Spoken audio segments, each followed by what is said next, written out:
Hi and welcome. I'm Midnight Truth, and it's so nice to have you here tonight. Wherever you are right now, whether you're in bed, lying on the couch, or just looking for a quiet moment, I want you to know this time is for you.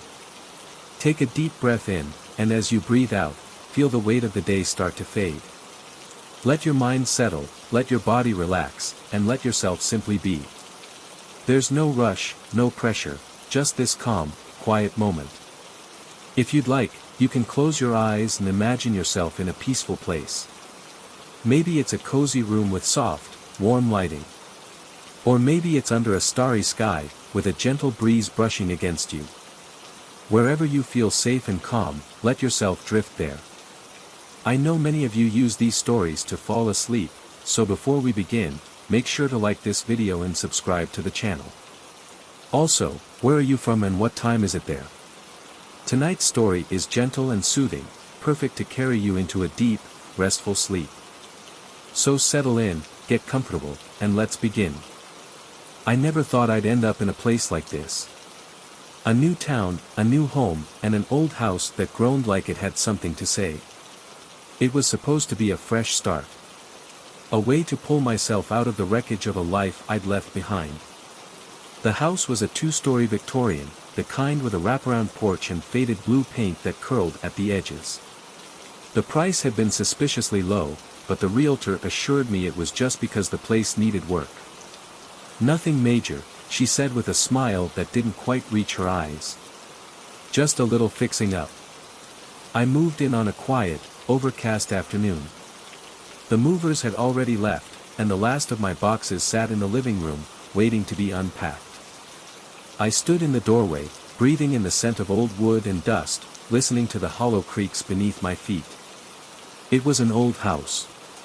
Of course, it would make noise. By evening, I had most of my essentials unpacked.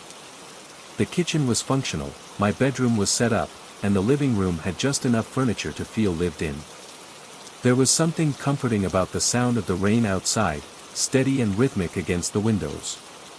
I made a cup of tea and sat on the couch, flipping through my phone when I heard it, the first sound that didn't belong. A soft creak overhead. A slow, deliberate step. I held my breath and listened. Silence. Probably just the house settling. I exhaled, took a sip of my tea, and ignored the way my skin prickled. The first night was restless. The house was too quiet in some ways, too loud in others. The radiator hissed and groaned. The wind outside whistled through the eaves. And in the middle of the night, I swore I heard footsteps in the hallway just outside my bedroom. I told myself it was nothing. The next morning, I met my neighbor. An older woman named Mrs. Callahan, who lived in the house next door. She was small, with silver hair and sharp eyes that studied me in a way that made me feel like I was being measured. "You're the new tenant," she said. "Yeah. Just moved in yesterday." She nodded slowly. "Did the realtor tell you about the last one?" I frowned. "Last tenant?" Mrs. Callahan's lips pressed into a thin line. "A young man lived there before you. Didn't last long. Moved in and ran out in the middle of the night a few weeks later. Babbling about things moving in the dark. Said he heard voices in the walls." A chill crawled up my spine. "What happened to him?" I asked. She shrugged. "Disappeared. Police looked into it, but he wasn't missing. Just, gone." I forced a laugh. Probably had an overactive imagination. Mrs. Callahan didn't laugh. "Maybe." She glanced at my house, then back at me. "Just be careful." That night, I couldn't stop thinking about what she said. I went to bed early, determined to ignore the way the house seemed to hum around me. But as the hours stretched on, I started hearing them again. The footsteps. Slow, deliberate. Moving from one end of the hallway to the other. I held my breath. Then, the sound stopped. And something pressed against my bedroom door. I didn't move. My breath caught in my throat as I stared at the door, waiting. Listening. The sound wasn't loud, just a faint pressure against the wood, like something leaning against it. Not a knock.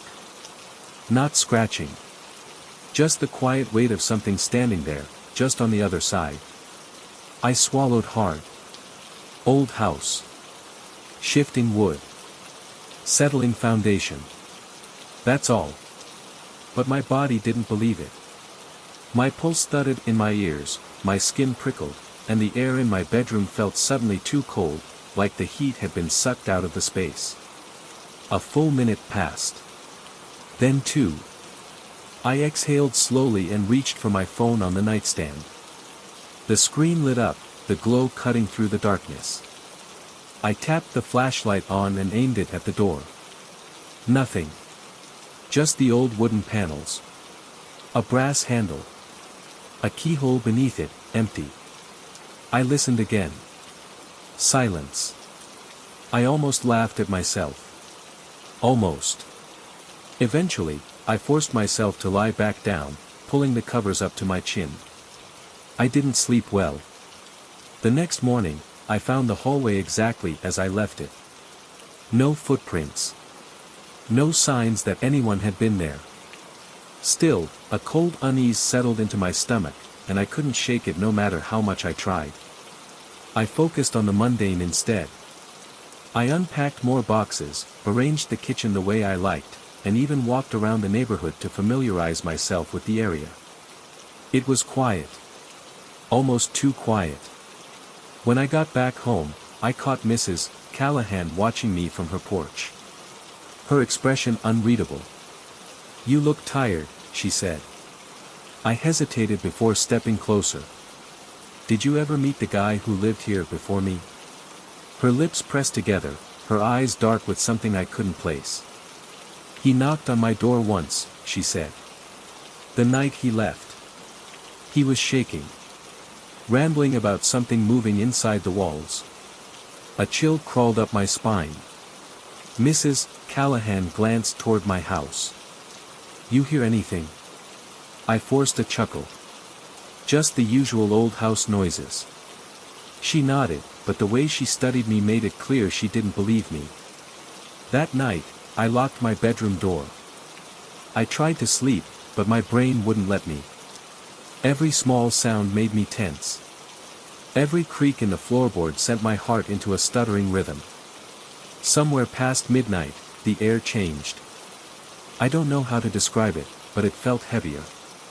Like the atmosphere in my room had thickened, pressing down on me. Then, the footsteps started. Slow. Deliberate. Right outside my bedroom door. I gripped the blanket with white-knuckled fingers, my body rigid. The footsteps stopped. Then the doorknob turned. I sucked in a sharp breath. The door was locked. Nothing could open it. Nothing. The knob rattled once, then again. Harder. Then came a whisper. Not words. Not even a sound I could understand. Just a breathy, rasping exhale right on the other side of the door. My stomach twisted into knots.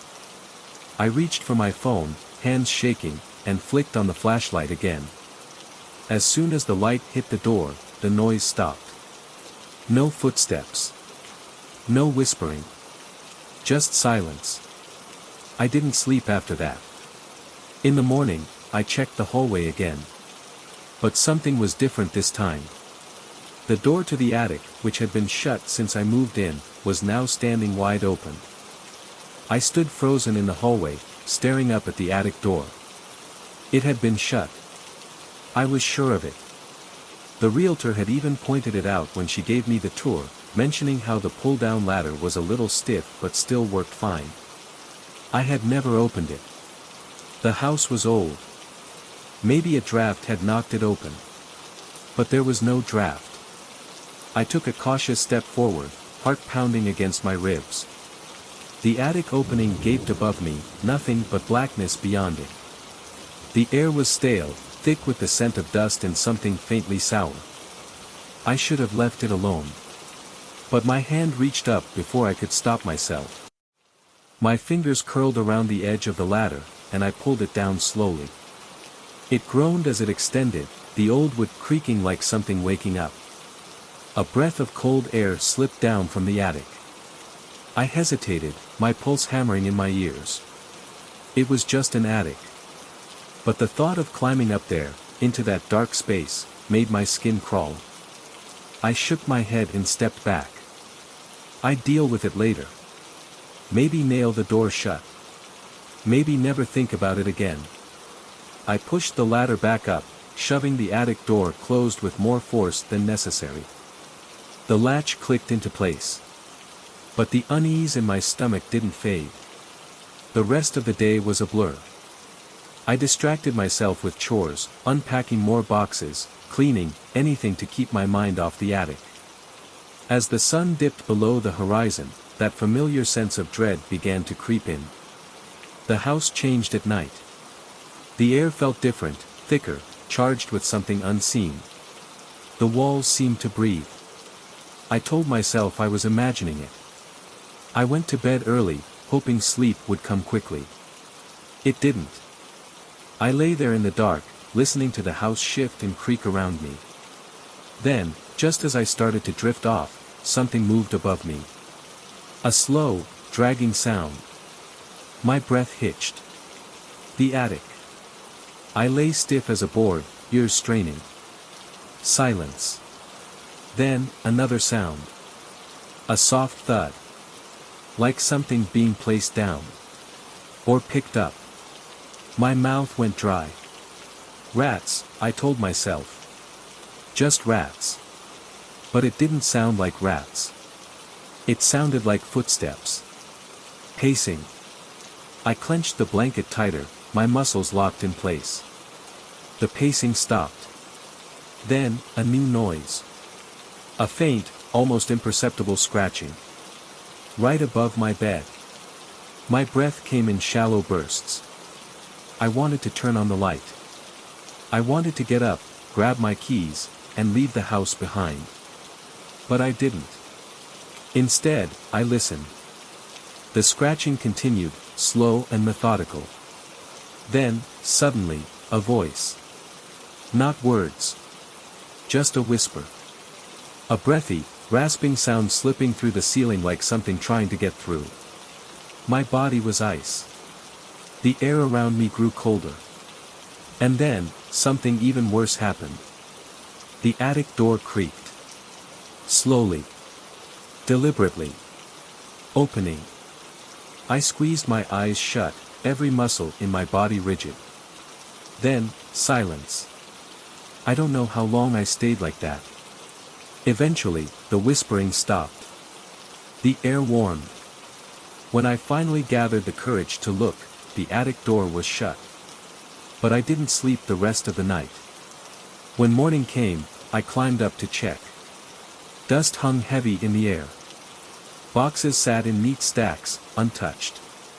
But there, in the middle of the attic floor, was a single object. A leather-bound journal. Old, cracked with age. And on the cover, one word had been scratched into the surface. Leave. I didn't touch the journal right away. I just stood there in the attic, my breath shallow, staring at it. The leather cover was cracked and brittle, the edges curled with age. The word leave was gouged into the surface like someone had pressed a blade into the material, carving each letter with slow, deliberate force. The attic was cold, colder than it should have been. A deep, heavy stillness settled over the space, like the air itself was waiting. I wanted to leave. Every instinct in me screamed to turn around, climb down the ladder, and forget I ever saw it. But my body moved on its own, my hand reaching out. My fingers brushed the cover. The moment I touched it, the air in the attic shifted. Not a breeze. Not a temperature change. But something else. Like the room had inhaled. A pressure built in my skull, just behind my eyes, a sensation like static crawling beneath my skin. I snatched my hand back. The feeling vanished. I exhaled sharply and forced myself to pick up the journal. It was heavier than I expected. The leather warm against my palm, almost pulsing. I swallowed hard and climbed back down, shutting the attic door behind me. I carried the journal to the kitchen table, hesitating before flipping it open. The pages were yellowed and brittle, filled with spidery handwriting. The first entry was dated nearly 100 years ago. January 12, 1926. I have done it. The door is open. The others do not understand. They do not hear the voices as I do. They do not feel the shift in the air when the night is at its deepest. I have let it in, and now it watches. Waits. I must learn what it wants.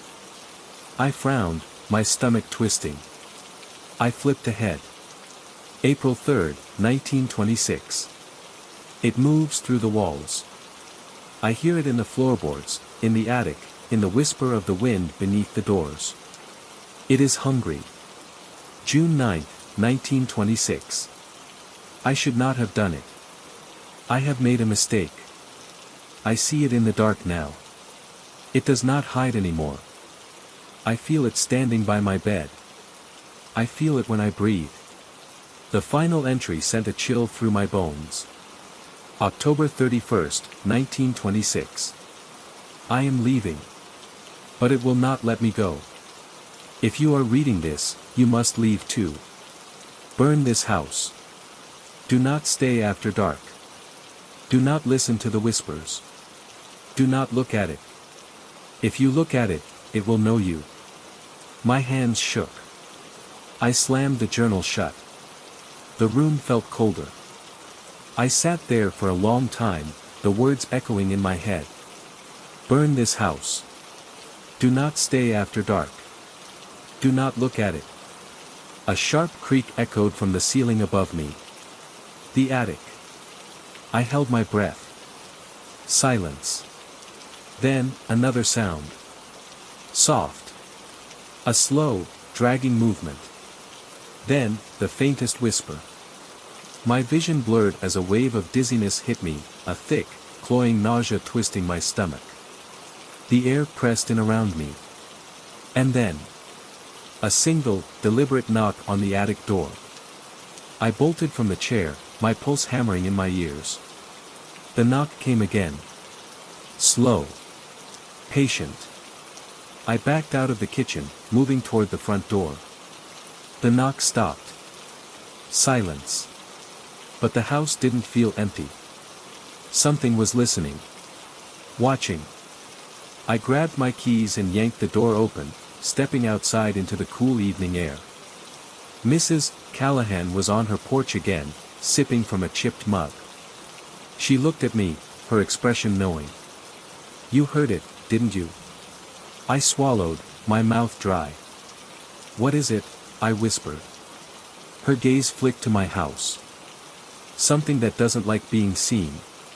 A chill ran down my spine. I turned back toward the house. The attic door was still shut. But I knew. It wasn't alone up there. And neither was I. I didn't go back inside right away. I stood on the porch, my breath coming in short gasps, my heart pounding so hard I could feel it in my throat. The journal still burned in my hands, its weight somehow heavier now that I knew what was inside. Mrs. Callahan watched me from her porch, her wrinkled hands wrapped around her chipped mug. Steam curled from whatever she was drinking, but she didn't sip it. She just looked at me, her expression unreadable. You should leave, she said finally. I swallowed hard, my throat dry. What is it? I asked again, forcing my voice to stay steady. What did the guy who wrote this journal bring into the house? She shook her head, her gaze flicking to my front door. No one knows for sure, she said quietly. But it's been here a long time.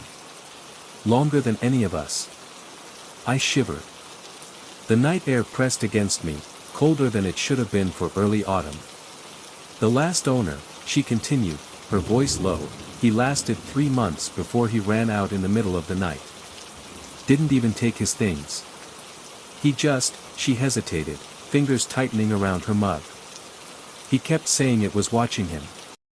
That it didn't want him there. A gust of wind rustled the trees, dry leaves scraping across the pavement. I turned back to my house. From the outside, it looked perfectly normal. Just an old, creaky home in a quiet neighborhood. But I knew better now. I could still hear the knock in my head. Slow. Deliberate. Patient.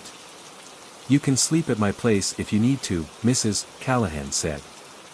I considered it. Really, I should have taken her up on the offer. I should have walked away, grabbed my keys, and never looked back. But something about the house, about the journal, kept me rooted in place. If I left now, if I ran, I'd always wonder. Always feel it waiting. Watching. "Thanks," I said finally. "But I need to figure this out." She sighed, shaking her head. "Don't let it see you," she murmured, then turned and went inside. I exhaled, steeling myself before stepping back into the house. The air inside was different. Thicker. Like the house had been holding its breath while I was gone. I locked the door behind me and checked the attic hatch. It was still closed, the pull string swaying slightly, as if something had disturbed it just moments before. I turned on every light in the house. The journal sat on the kitchen table, silent. Innocent. I opened it again. November 2nd, 1926. It is in the walls. It whispers when the night is quiet. I made the mistake of answering once. Now it knows my name. A chill crawled up my spine. I flipped the pages faster. November 18th, 1926. It does not need to open doors. It moves where it wants. I feel it brush against me when I sleep. December 1st, 1926. I saw it tonight. I did not mean to. I was careless. The next page was smeared, ink blurred with what looked like water stains, or tears. The handwriting grew more frantic. "Do not look at it. Do not speak to it. Do not acknowledge it. It feeds on attention." The last words were barely legible. "It is behind me." My stomach twisted. The attic creaked. I slammed the book shut. The creaking continued, slow, deliberate, just above my head. I forced myself to breathe, gripping the edges of the table so hard my knuckles turned white. "This is just an old house," I told myself. "Old wood shifts, settles. There's nothing up there." But then the light flickered. Once. Twice. Then, complete darkness. My breath hitched. The room was silent now, too silent. The kind of silence that felt wrong. Unnatural. Then, from the darkness, a sound. Not the creak of wood. Not the hum of the refrigerator or the rustle of the wind. Breathing. Soft. Shallow. Not mine. It was coming from the doorway. I didn't move. I couldn't. I stared ahead, my eyes useless in the pitch black, my ears straining. The breathing grew closer. Slow, deliberate steps followed, each one pressing down on the old wooden floor. I squeezed my eyes shut. "Don't look. Don't look. Don't look." The footsteps stopped. Right beside me. I could feel the air shift, the presence towering over me. A low whisper curled against my ear, so faint I almost thought I imagined it. "You see me." Ice flooded my veins. "No," I thought desperately. I don't see you." But the thing in the dark didn't believe me. A cold, unseen hand brushed against my cheek. My body jerked, and suddenly the lights snapped back on. The room was empty. My heart slammed against my ribs as I gasped for air, my whole body trembling. I shot to my feet, nearly knocking over the chair. I needed to leave. Now. But as I turned toward the door, my eyes landed on the journal. The pages had flipped open again, as if something had been reading over my shoulder. A new sentence had appeared beneath the last entry. Written in jagged, fresh ink. I see you too. I don't remember grabbing my keys. I don't remember unlocking the door or stepping outside. 1 second I was in the kitchen, staring at those jagged words in the journal, and the next, I was out on the porch, the cold night air wrapping around me like a second skin. I stood there, shivering, my breath coming in short gasps. The street was empty, silent except for the occasional rustle of wind through the trees. My neighbor's house was dark, no sign of Mrs. Callahan watching from her window. I should have left. I should have gotten into my car and driven until the house was nothing more than a distant memory. But my hands were shaking too much to hold my keys, and my legs refused to move. Because I knew. Even out here, even under the open sky, I could feel it. Watching. Waiting. I turned my head slowly, eyes dragging back toward the house. My bedroom window was dark. But something was standing there. A shadow. Tall, unmoving, its outline just barely visible against the dim light from the street lamp. My stomach twisted. I blinked. It was gone. I let out a shuddering breath, my pulse hammering. No. No, it had never been there in the first place. This was just stress. Paranoia. I hadn't slept well since moving in. The noises, the odd cold spots, the way the house seemed to shift when I wasn't looking, it was messing with my head. That was all. I forced myself to move, one foot in front of the other, until I reached the porch steps. Go back inside. Prove to yourself that there's nothing there. I climbed the steps with stiff, jerky movements, pushing the door open before I could change my mind. The house greeted me with silence. Normal. Just an empty house. The journal still sat on the kitchen table, its pages fluttering slightly from the draft. I hesitated, then crossed the room and shut it. Out of sight, out of mind. But even with it closed, I could still see those last words burned into my thoughts. I see you too. I exhaled sharply, rubbing my temples. Maybe I really was losing it. Maybe this was all some kind of elaborate trick my mind was playing on me. Because ghosts weren't real. Things that lurked in the dark weren't real. Except the house didn't feel empty anymore. The air was thick, heavy, pressing down on me from all sides. I swallowed hard. It's just an old house, I muttered under my breath. Old houses make noise. Old houses creak and shift. But then I heard it. A whisper. Faint, just at the edge of my hearing, threading through the silence like a breath against my ear. My name. I froze. No. No, I didn't hear that. I took a slow, careful step backward, my pulse hammering against my ribs. The whisper came again. Closer. Too close. My body locked up, every nerve screaming. I wasn't alone. The realization sent a cold wave of terror crashing over me. I turned, moving on instinct, heading for the front door. But before I could reach it, the temperature plummeted. The lights flickered. And then, the floorboards behind me groaned under the weight of something unseen. Something standing just a few feet away. I forced myself to keep walking, my legs stiff with fear. Don't turn around. Don't look. But I could feel it. A presence looming behind me, its attention like a weight pressing against my back.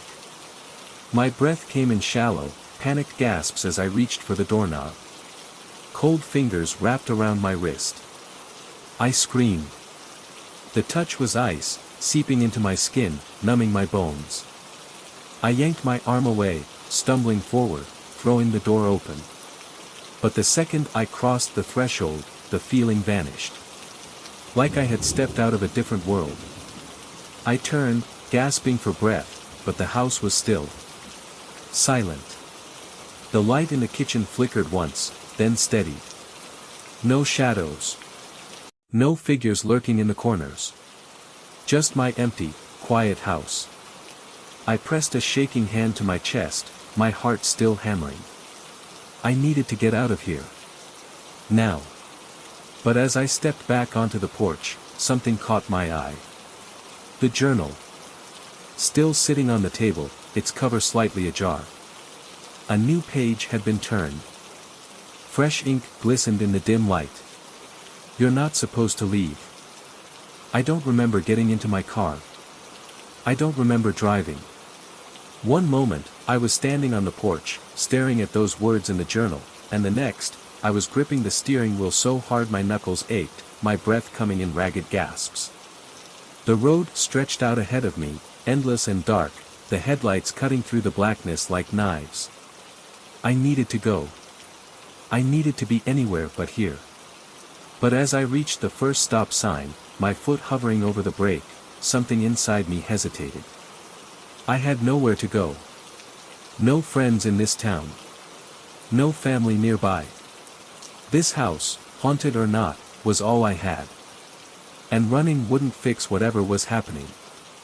I let out a shaking breath, closing my eyes.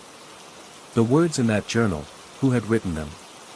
Why did they feel like they were meant for me? I wasn't supposed to leave. Was it a warning? A threat? Or something worse? I didn't know. But I needed to find out. My hands trembled as I turned the car around. The drive back to the house felt longer, the road stretching, twisting, swallowing me whole. When I pulled into the driveway, the house stood waiting. Dark. Silent. But not empty. Never empty. I killed the engine, gripping the keys so tightly they bit into my palm. The porch creaked under my weight as I climbed the steps. The door was still open, just a crack, as if the house had been expecting me. I stepped inside. The air was thick. Heavy. The scent of something damp, like earth after rain, coiled around me. The journal was still on the table. I forced myself to move toward it. Another page had turned. Another message had appeared. Stay. My breath hitched. The ink was fresh, glistening under the dim kitchen light. I hadn't written this. No one else had been here. So how? A sound. Soft. Distant. A creak from upstairs. My skin went cold. I wasn't alone. I turned slowly, my ears straining. Silence. But I knew better now. The house was listening. Watching. Waiting. I should have run. But instead, I stepped forward. Toward the stairs. The wood groaned beneath my feet, the sound swallowed by the thick air pressing in around me. One step. Another. Something shifted above me. A breath. A whisper. I reached the landing, my heart a hammer against my ribs. The hallway stretched out before me, dark and endless. The door to my bedroom was slightly ajar. I took another step. A shadow moved. I stopped breathing. The light flickered, just for a second. When it steadied, the door was open wider. Inviting. Or warning. I should have turned back. Instead, I pushed the door open. Nothing. Just my room. My bed, the sheets tangled. The window shut. The closet door slightly open. No. No, I had shut that door. I was sure of it. The air shifted, cold wrapping around my ankles. I stepped forward, my pulse pounding. The closet door creaked. Inch by inch. I reached for the light switch. Something moved inside the closet. I flicked the switch. Light flooded the room. The closet was empty. But the air was wrong. Thick. Damp. Something was here. Something unseen. I backed away. A whisper curled through the silence. Not a voice. Not words. Something deeper. Older. A presence pressing against my skin, sinking into my bones. I stumbled toward the door, my breath shallow. But as I turned, my reflection in the mirror caught my eye. I froze. My reflection didn't move. My breath hitched. Slowly, it raised its hand. But I hadn't moved. The light flickered. The reflection smiled. A grin that wasn't mine. The room went dark. A whisper at my ear. Stay. I don't remember collapsing onto the floor, but when my senses returned, I was on my knees, my hands shaking as they pressed against the cold wooden boards. The room was silent now, but the memory of that whisper still curled around my mind, tightening like a noose. Stay. The word echoed in my head, wrapping around my thoughts, sinking into my skin. My reflection had moved on its own. No. Not just moved. It had smiled. A grin that didn't belong to me, twisting at the edges like something was wearing my skin as a mask. My breath hitched, a shudder rolling through me as I forced myself to stand. The mirror loomed before me, its surface smooth, ordinary. But I knew better. I had seen it. Something inside it. Something wearing my face. My stomach churned. This house. This place. It wasn't just haunted. It was alive. And it wanted me here. I needed to leave. I turned, grabbing my phone from the bedside table. My fingers trembled as I scrolled to my messages. I needed to text someone. Call someone. Anyone. But my screen was blank. No signal. My heart sank. No, that wasn't possible. I had service earlier. I tried dialing 911. Nothing. Just dead silence. A cold sweat broke across my skin as I hurried downstairs. I needed to get out, get in my car, drive until I was as far away from this place as possible. I grabbed my keys from the counter, my breath ragged. But when I reached the front door, I stopped. The locks. All of them were bolted. Every single one. My fingers hesitated over the deadbolt. I hadn't locked them. I knew I hadn't. Slowly, I turned the latch. Click. The sound echoed in the quiet. I reached for the doorknob. But the moment my fingers brushed against it, the air shifted. A deep, aching cold sank into the room, creeping up my spine. Behind me, the floor creaked. Someone was there. No. Not someone. Something. I squeezed my eyes shut. This wasn't happening. This couldn't be real. But then I heard it. Breathing. Slow. Shallow. Right behind me. My own breath stilled. The door. I just needed to open the door. My fingers fumbled with the knob, turning it as my pulse thundered in my ears. But it wouldn't move. It was stuck. No. No, no, no. A whisper slithered through the silence.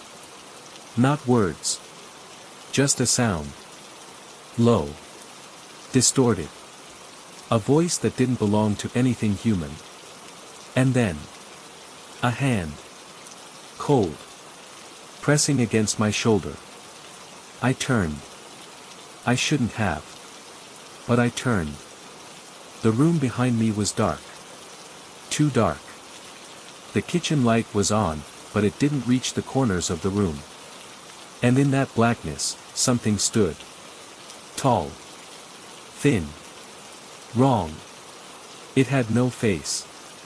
But I knew it was watching me. It moved. Not stepped. Just shifted, like it was slipping through the air itself. Toward me. My body locked up. I couldn't run. I couldn't move. The whispering grew louder, curling around me, inside me. Shadows stretched, reaching. The house was swallowing me. I opened my mouth to scream. But the lights flickered. And it was gone. The room was empty. Silent. But the air was thick, heavy, like something had been here. Something that had touched me. I staggered back, gasping for air, my legs weak beneath me. The door swung open. On its own. Outside, the night stretched out, cold and endless. I wanted to run. But I couldn't. Because on the floor, just inside the threshold, lay the journal. Open. Waiting. And the words on the page were fresh. You can't leave. I don't know how long I stood there, staring at those words written in the journal. My pulse pounded in my ears, the cold air from the open door brushing against my skin like unseen fingers. The house was silent again, but that silence felt wrong, like the moment before a storm when everything holds its breath. You can't leave. I swallowed hard, my throat dry and tight. I could leave. I had to. My car was outside. My keys were in my hand. Nothing was stopping me. Except.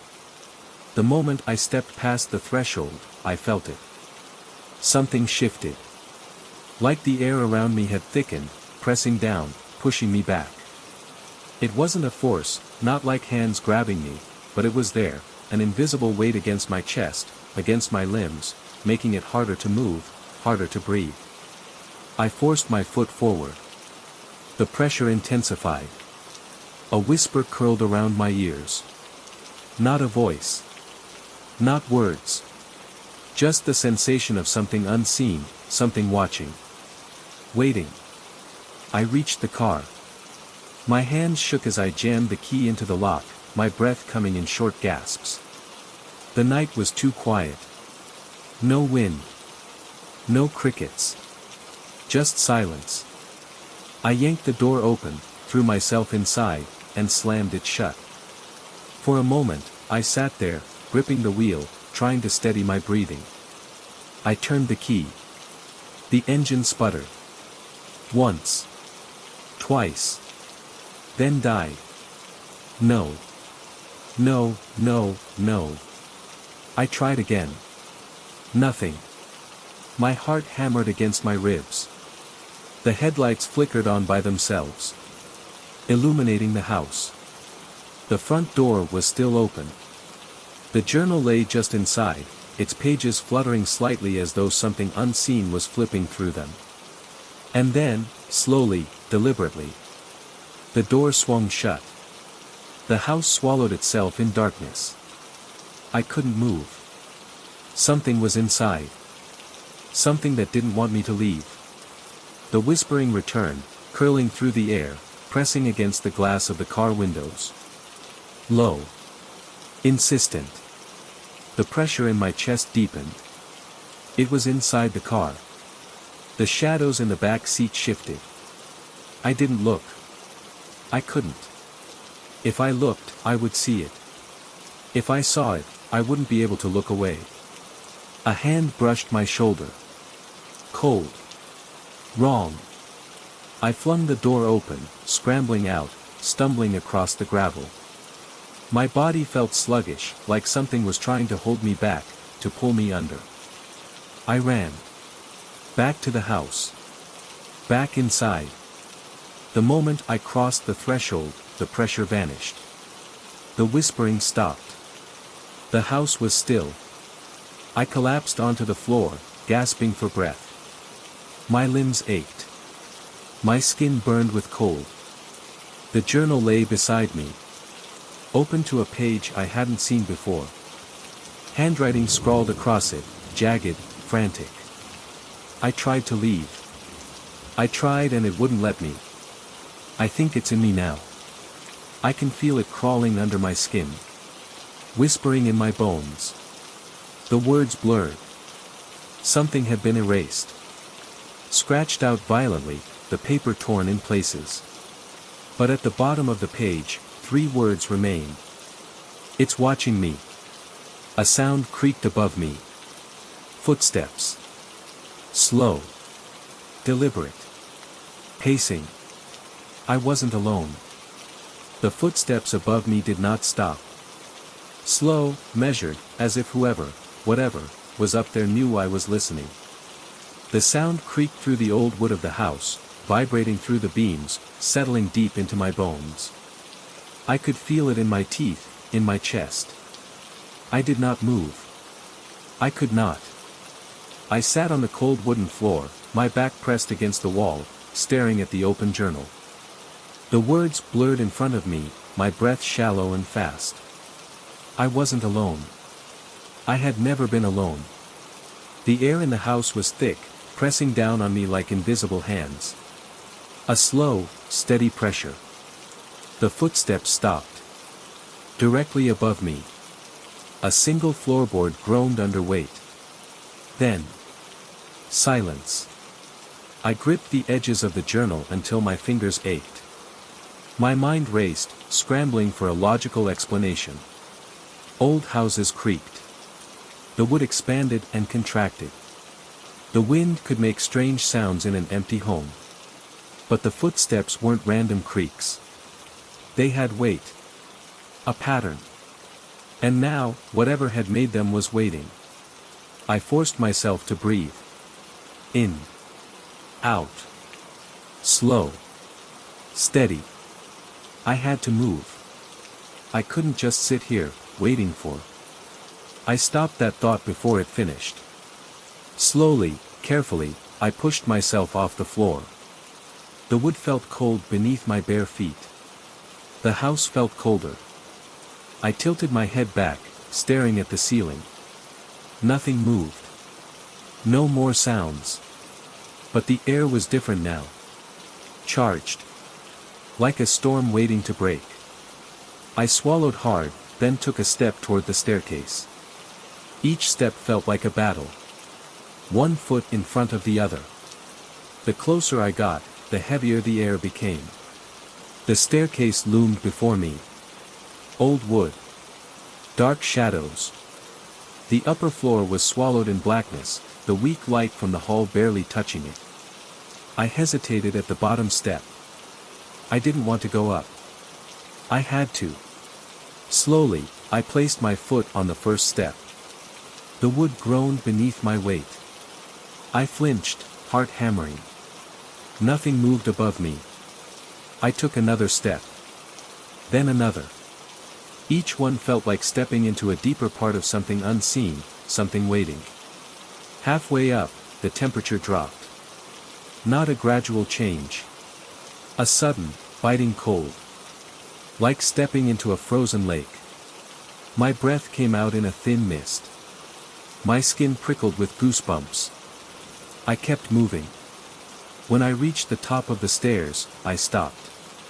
The hallway stretched before me, long and narrow, lined with closed doors. One of them was open. Just a crack. The darkness inside it was too deep, too still. I couldn't see anything beyond it. But I could feel something watching. Waiting. I took a step forward. The floor beneath me felt softer. Wrong. Like I was stepping on something that wasn't wood. I looked down. My breath caught. A handprint. Pressed into the wood. Dark. Smudged. Too large to be mine. It hadn't been there before. I stepped back. My foot hit something. I turned. The attic door was open. It had been closed. Locked. I hadn't touched it. A slow creak filled the silence. Coming from the darkness above. Then. A whisper. Low. Stretched. It wasn't words. It was something else. Something thick and wet and wrong. I ran. Down the stairs. Barely feeling the steps beneath me. I hit the first floor, slammed into the wall. The whispering followed. Soft. Amused. Like something playing with its food. I grabbed the journal off the floor and ran to the front door. My fingers fumbled at the locks. The air behind me shifted. Cold breath on my neck. I wrenched the door open and ran into the night. The house stood behind me, dark and still. Watching. Waiting. But I knew. It wouldn't let me go. I didn't stop running until I reached the edge of the property. My lungs burned, my breath coming in sharp, ragged gasps. My bare feet throbbed from the cold pavement, but I barely noticed. The night air was sharp against my skin, but nothing compared to the frozen breath that had touched the back of my neck inside the house. I turned, staring at the dark silhouette of the house against the night sky. The windows were empty. Nothing moved. The attic door had been open when I ran. But now, everything looked as it had before. Still. Lifeless. But I knew better. I gripped the journal against my chest, my fingers tightening around the worn leather. My pulse pounded in my ears. I needed to think. I needed to make sense of what had happened. But there was no sense in any of this. The house had been waiting. For me. The footsteps. The whispers. The cold presence that had wrapped itself around me like unseen hands. And now, standing outside, I felt no safer than I had inside. The wind whispered through the trees, the branches swaying against the sky. I glanced around, suddenly aware of how alone I was.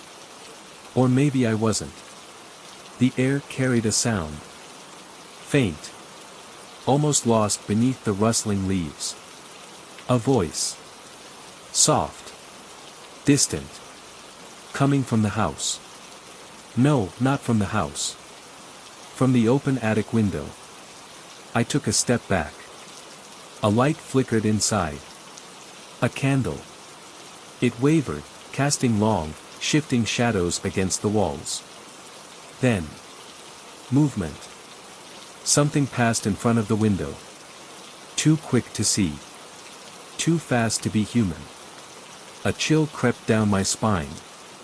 The attic had been locked when I moved in. The key was missing. I had never opened it. So what had? I wanted to leave. To turn and run.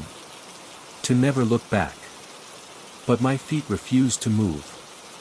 Because something deep inside me knew. If I left now, it wouldn't end. This thing, this presence, wouldn't stay in the house. It had already found me. I swallowed hard, my grip tightening on the journal. I needed answers. I forced myself to take a step forward. Then another. The house loomed above me, silent, waiting. I stepped onto the porch. The wood groaned beneath my weight. The front door stood open, just as I had left it. Beyond it, the darkness felt thick. Alive. I took a breath and stepped inside. The air was colder. Worse than before. The moment I crossed the threshold, the door slammed shut behind me. The sound echoed through the house like a gunshot. I spun, my heart slamming against my ribs. Locked. I reached for the handle, my fingers trembling. It wouldn't budge. The house had locked me in. My breath shuddered from my chest. The whisper came again. This time, closer. Not from the attic. From the stairs. I turned my head slowly. The darkness at the top of the stairs was deeper than before. Like the house itself had swallowed the light. Something stood there. Not moving. Not breathing. But watching. My skin prickled, every nerve in my body screaming to run. But my legs wouldn't move. The journal slipped from my fingers, landing on the floor with a soft thud. The figure at the top of the stairs shifted. The air turned ice cold. I could hear it breathing now. Slow. Heavy. Not human. The candlelight flickered. And then, it spoke. My name. Drawn out. Stretched. As if tasting the sound of it. I choked on a breath. How did it know my name? The shadows moved. It was coming down the stairs. Each step slow. Deliberate. The boards groaned under its weight. Too heavy. Too wrong. I forced myself to move. I stumbled back, my foot hitting the fallen journal. The pages fluttered open. And then, something caught my eye. A passage. Written in shaking, frantic script. Asterisk, it knows your name. Once it knows, it never lets go, asterisk. The air around me thickened. The figure was halfway down the stairs now. I could almost see it. Almost. But my mind refused to accept what it was seeing. The shape of it was wrong. Not a person. Not anymore. My name came again, curling through the air like smoke. I grabbed the journal, my fingers smearing the ink. The words blurred. But I could still read the last line. Do not answer it. The shadows stretched toward me. Waiting. My name again. Closer. My mouth opened. Before I could stop myself, before I could think. I answered. The moment the word left my lips, the air in the house shifted. It was like the entire structure took a slow, shuddering breath. The walls seemed to exhale, a deep groan rolling through the wood and settling into my bones. The figure on the stairs stopped moving.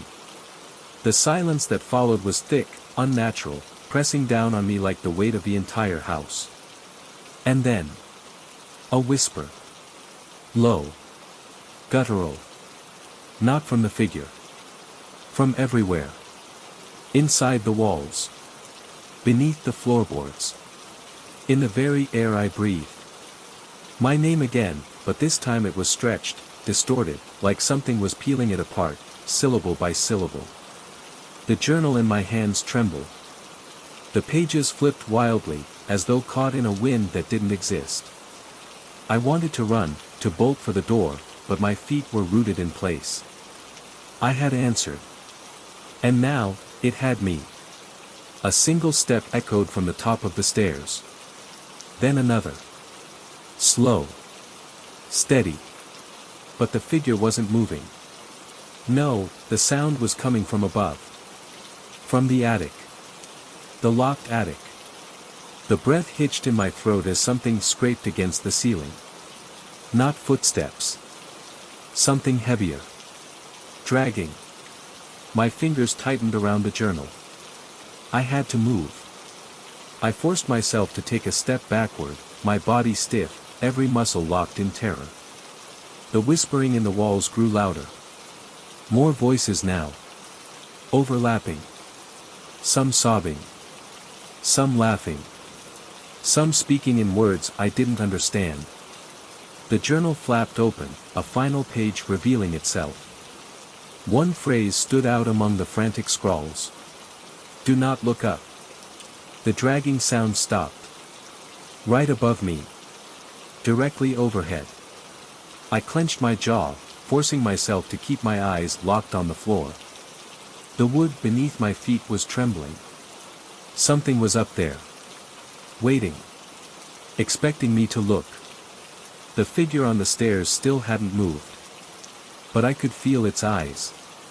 Burning into me. Something dripped onto my shoulder. Warm. Thick.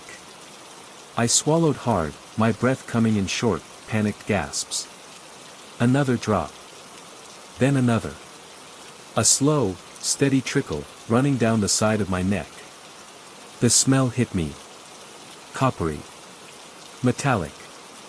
Blood. My vision blurred.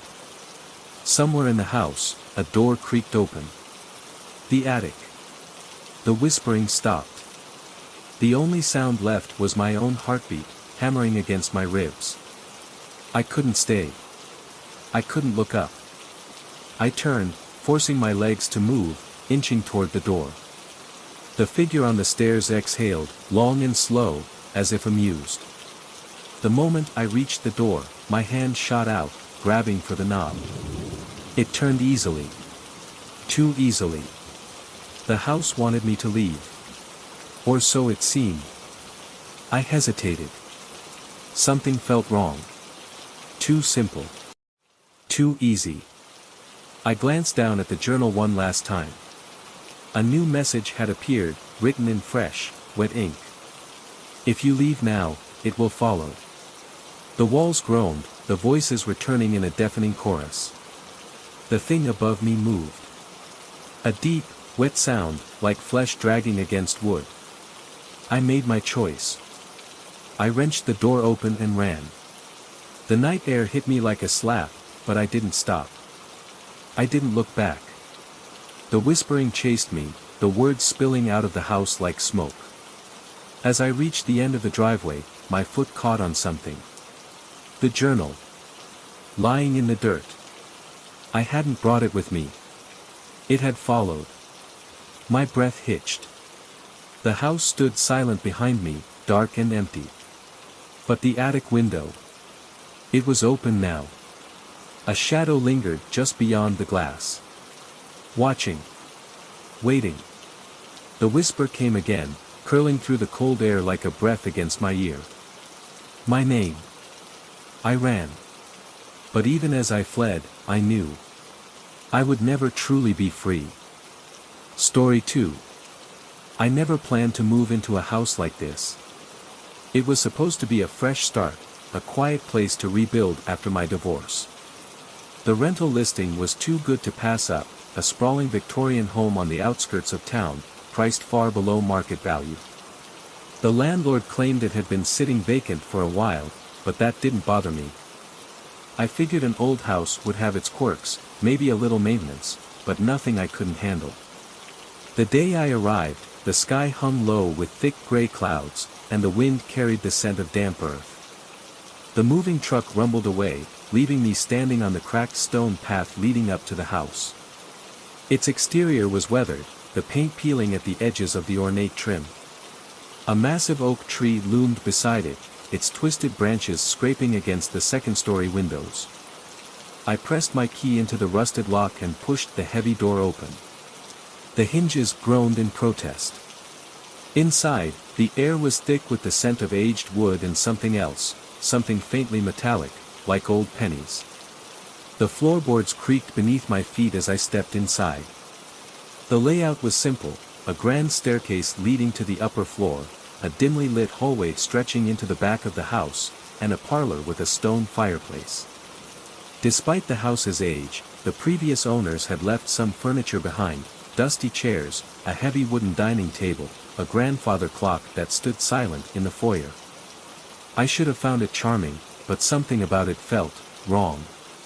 Shrugging off my unease, I started unpacking.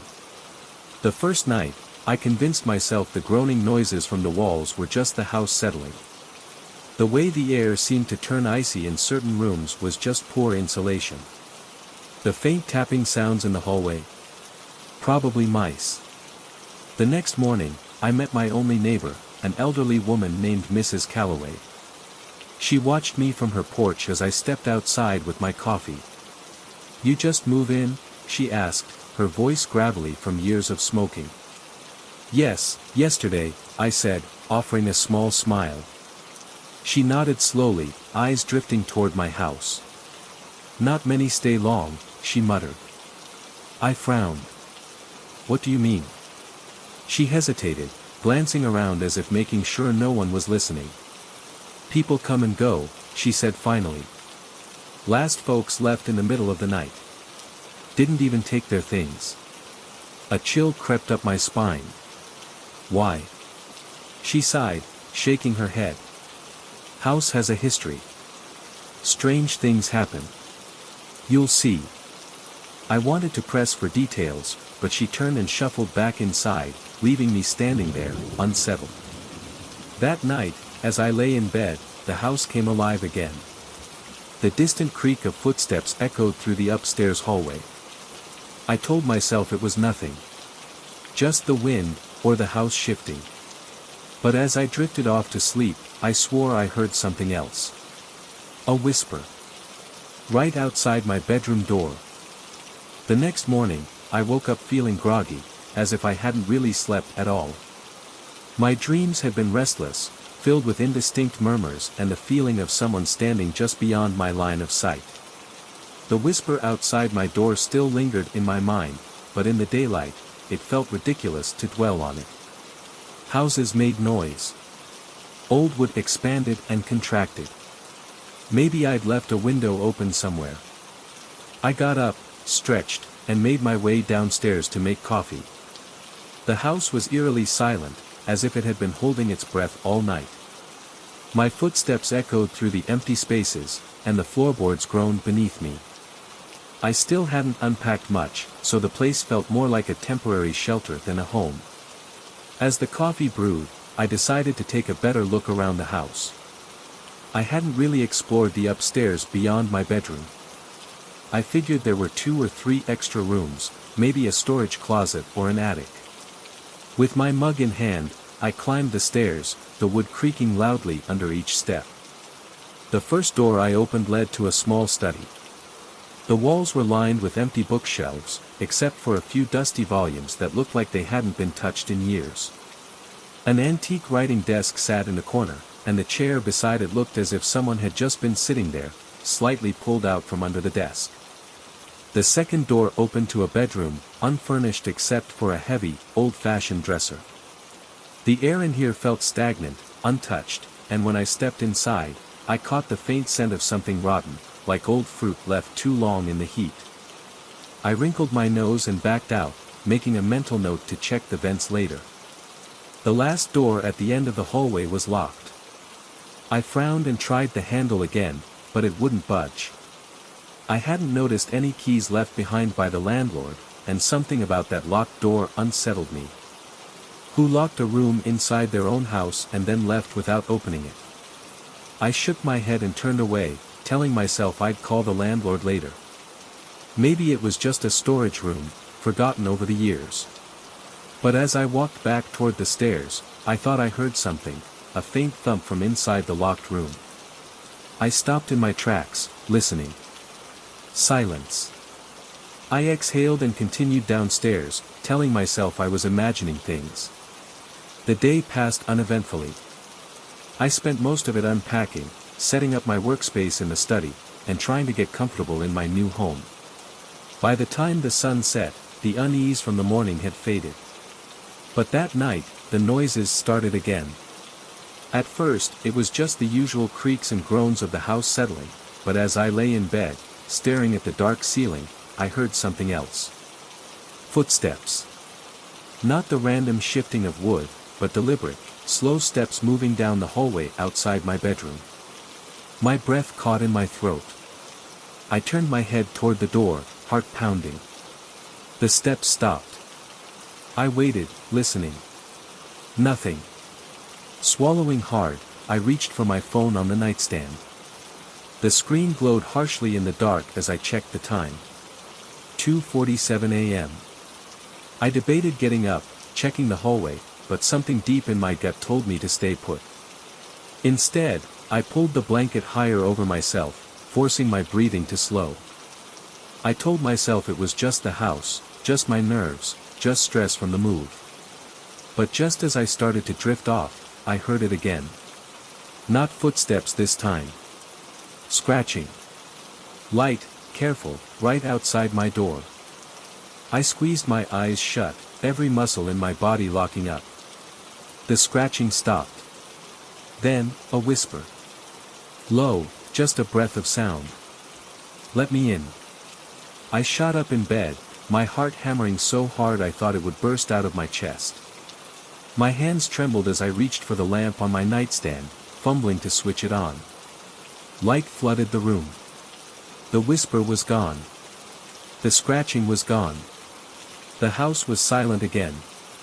I sat there for what felt like hours, waiting, listening. But nothing else happened.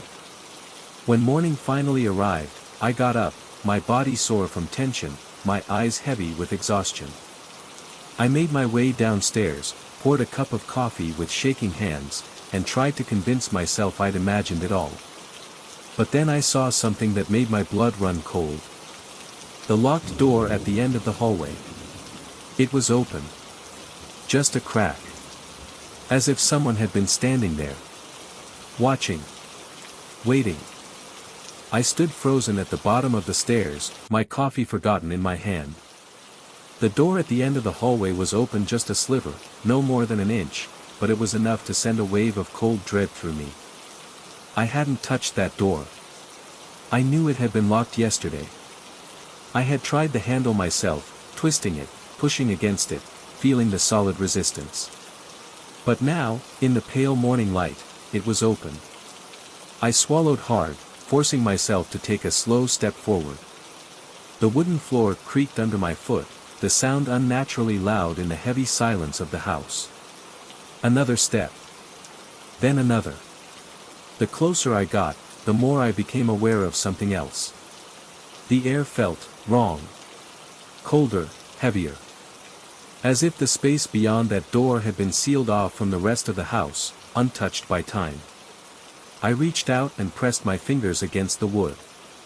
The door was slightly ajar, but no more than that.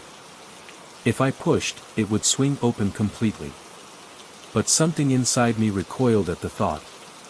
Instead, I leaned in, just enough to peer through the narrow gap. Darkness. Not the normal kind of darkness, not the kind you'd expect in an unlit room. This was thicker, like a void, as if the space inside had swallowed all traces of light. I felt a prickle along the back of my neck, the distinct sensation of being watched. Then, from deep inside the room, there was a sound. A breath. Ragged, slow.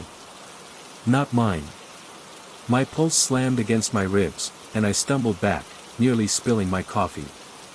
My hand shot out, grabbing the door and pulling it shut with a sharp click. I stood there for several seconds, waiting, listening. Nothing. Just silence. My breathing was ragged, my hands shaking. I had to be imagining things. The door had been locked yesterday. Maybe the old house had shifted, maybe something inside had fallen and pushed the door open. I tried to convince myself of that. But deep down, I knew better. Later that day, I forced myself to go next door. Mrs. Calloway answered after a few knocks, her sharp eyes squinting at me from behind the screen door. She still had a cigarette clamped between her fingers, the smoke curling around her like ghostly fingers. "Thought you'd be back," she said, taking a slow drag. I hesitated. "What do you mean?" She exhaled, the smoke drifting out into the afternoon air. "People who move into that house always come back with questions." I swallowed, shifting on my feet. "What happened there?" Mrs. Calloway sighed, pushing the door open wider. "Come inside." Her house smelled like lavender and something medicinal, like old menthol rub. I sat on her faded couch while she settled into her recliner, tapping her cigarette against the edge of an ashtray. "House belonged to a man named Victor Harrow," she said.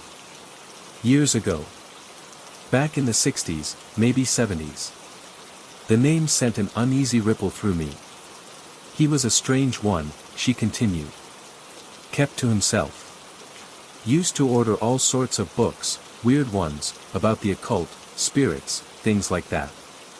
Town folks whispered about him, said he was trying to talk to something on the other side." A chill ran through me. "People say he went mad in that house," she went on. "Locked himself in, started hearing things, seeing things. His housekeeper was the last person to see him. She came one morning, found him in the upstairs room, scribbling all over the walls. Said he kept repeating the same thing over and over." My mouth was dry. "What did he say?" Mrs. Calloway took another drag of her cigarette, her gaze heavy. "He said, it wants in." A long silence stretched between us. I gripped the armrest of the couch, trying to shake off the icy tendrils of fear crawling up my spine. "What happened to him?" "They took him away," she said. "To some hospital upstate. He never came back. House sat empty for years before they started renting it out." I hesitated. "And the people after him?" Mrs. Calloway tapped her cigarette against the ashtray. Some stayed a while. Some left after a few weeks. But all of them heard things. Saw things. Had nightmares. Same story, different faces. I clenched my jaw, the memory of last night creeping back, the footsteps, the scratching, the whisper. I don't believe in ghosts, I said, more to myself than to her. Mrs. Calloway chuckled, a dry, humorless sound. Doesn't matter what you believe. That house has its own mind. I left shortly after, my head buzzing with too many thoughts. When I stepped back into my house, I hesitated before looking toward the upstairs hallway. The door was still shut. But as I climbed the stairs, my stomach clenched. Because now, there was something else. A single, dark smear of dirt on the wooden floor. Right outside the locked room. As if something had been standing there. Waiting. I didn't sleep that night. Every creak, every gust of wind against the old house made my nerves tighten like a wire stretched too thin. I lay in bed, staring at the ceiling, listening. Waiting. Somewhere around 3 in the morning, exhaustion pulled at me, heavy and relentless. My eyelids drooped. My breathing slowed. Then the footsteps started. Soft at first, barely a whisper against the wood. But they were there. Moving slowly, deliberately. My entire body stiffened. I held my breath, listening as the sound traveled from the hallway toward my bedroom door. Closer. Closer. My heart pounded against my ribs, so loud I was sure whatever was outside could hear it. Then, silence. For a long, agonizing moment, nothing happened. I exhaled, just slightly, barely daring to move. Then something pressed against my door. Not knocking. Not scratching. Just pressure. Like a hand. I could hear the wood groan, as if something was leaning against it. I squeezed my eyes shut, willing myself to believe it was my imagination. The house settling. My exhausted mind playing tricks on me. But then came the breathing. Deep. Slow. Just on the other side of the door. I wanted to move. Wanted to reach for my phone, turn on the light, anything. But my body refused to respond. I was frozen, trapped in that horrible in-between state of terror and disbelief. The breathing stopped. Silence stretched again, thick and suffocating. Then. The doorknob rattled. A slow, testing turn, as if whatever was outside was checking to see if it was unlocked. I nearly choked on my own breath, my lungs refusing to work properly. My fingers dug into the mattress, my entire body rigid with terror. The knob twisted again, harder this time. But I had locked the door. The rattling stopped. Then, soft and deliberate, a single knock. Just one. I bit my lip to keep from making a sound. Then, nothing. Minutes passed. I didn't move. Didn't breathe. Eventually, the first light of dawn crept through the thin curtains, washing the room in pale gray. Only then did I force myself to sit up, my muscles aching from how tense I had been all night. I reached for my phone with trembling hands. 4:47 a.m. I swallowed hard, then turned my gaze toward the door. Nothing. No shadow beneath the crack. No lingering sense of something waiting. But I knew what I had heard. By noon, I was standing in the middle of the upstairs hallway, staring at the locked door at the end of it. The same door that had been slightly open yesterday. The same door that had something breathing behind it. I wasn't an idiot.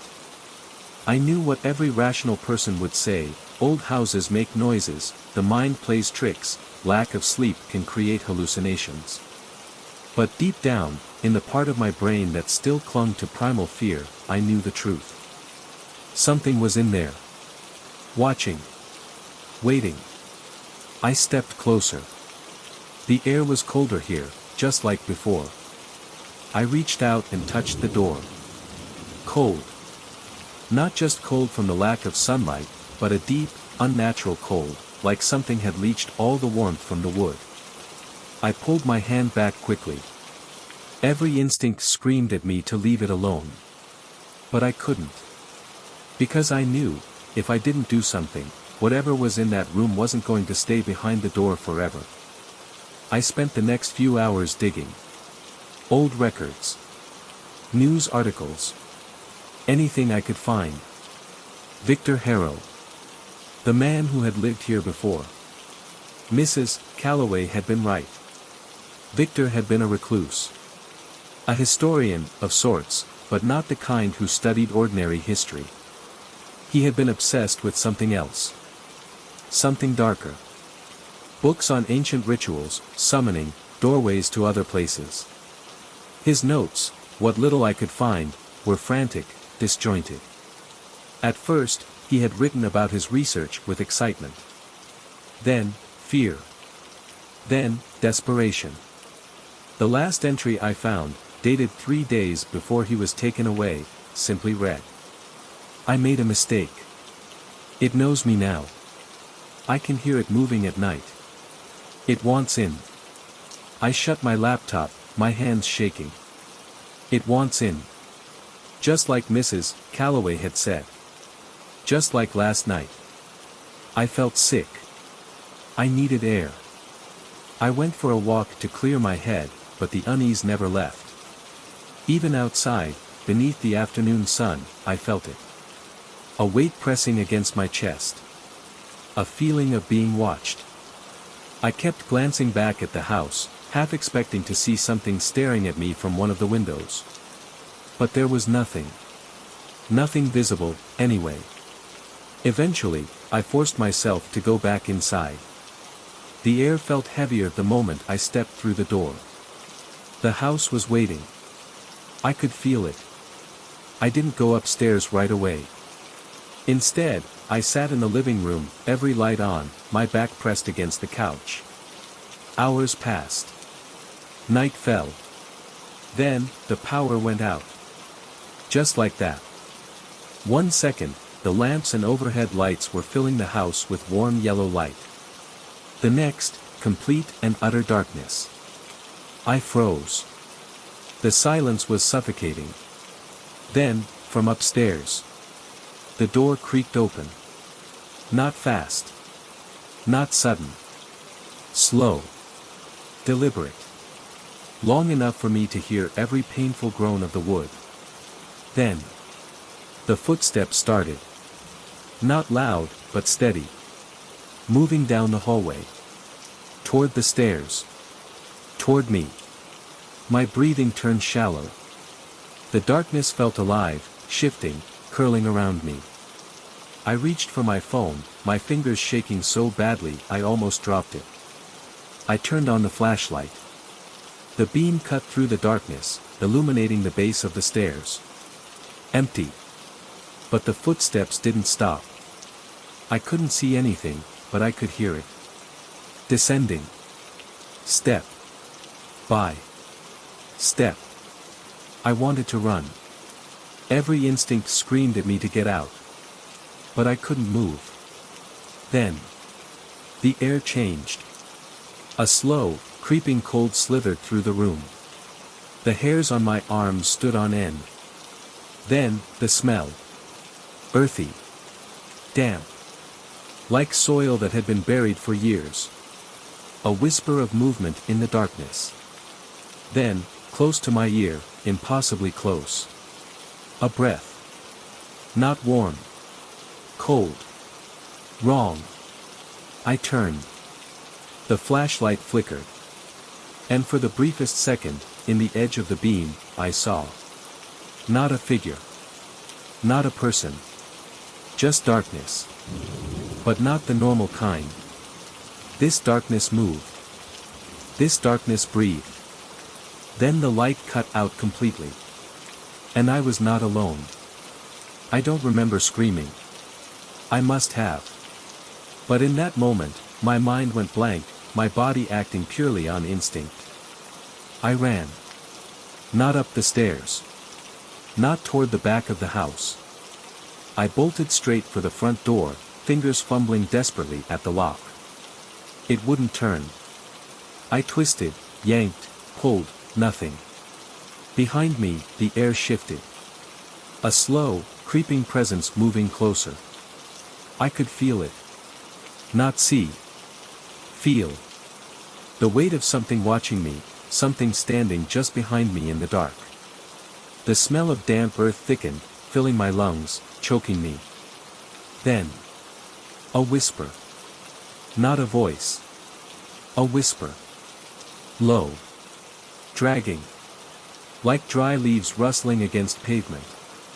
My skin went ice cold. My hands scrambled at the lock, my breathing shallow and frantic. Finally, it gave way. The door swung open, and I stumbled out into the night, hitting the ground hard. The cold grass soaked through my clothes, but I barely noticed. I crawled forward, gasping, shaking, my pulse hammering against my skull. Behind me, the house loomed, its windows dark and empty. But I knew it was still there. Not in the house. At the threshold. Watching. Waiting. I didn't stop running until I reached the street. The distant hum of a passing car, the faint glow of streetlights, normal things. Safe things. I pressed my hands to my face, trying to steady my breathing. I couldn't go back in. Not now. Maybe not ever. Mrs. Calloway didn't seem surprised when she found me on her porch an hour later, shivering and hollow-eyed. She just sighed, as if she had been expecting it. "It let you leave," she said. I stared at her. She nodded toward the house, sitting quietly in the dark. "Some don't get that chance." I swallowed hard. "What is it?" Mrs. Calloway studied me for a long moment, then motioned me inside. I hesitated. For the first time since moving in, I realized that I had never actually been inside her house. Her porch, sure. Her front steps. But not inside. She seemed to notice my hesitation and gave a dry, humorless chuckle. "Not haunted, if that's what you're wondering," she said. "Just old." I stepped inside. The house smelled like cinnamon and dust, warm and oddly comforting. A stark contrast to my own house, which had never once felt like home. She led me to the kitchen and poured me a cup of tea without asking. "Tell me what happened," she said. So I did. Every detail. The footsteps. The breathing. The door creaking open on its own. Her expression didn't change. Not once. When I was finished, she sat back in her chair, tapping her fingers lightly against the table. "You need to leave," she said simply. I let out a short, bitter laugh. "Yeah, I figured that much." She shook her head. "No, I mean now.